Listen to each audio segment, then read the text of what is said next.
Hello बच्चों, आज की एक और नई वीडियो में आपका स्वागत है। आज हम सीखेंगे ABC 1 2 3। तो चलो उसके पहले जान लेते हैं कलर्स के नेम। ब्लू कलर, ये है ब्लू कलर।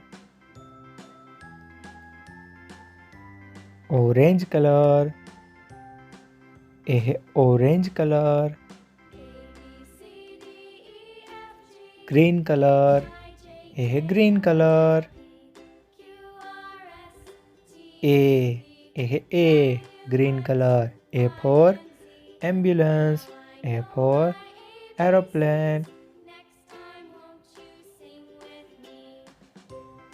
ए है 1, क्या है बच्चों? 1। बी फॉर बॉल, ए है बी फॉर बलून। ए है बी, क्या है बच्चों? B. Orange colour, B. A है 2, क्या है बच्चों? 2। 1 के बाद 2 आता है, क्या आता है? 2। ए है 2।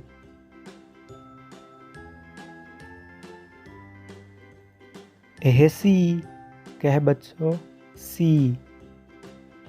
सी for cat, C for car.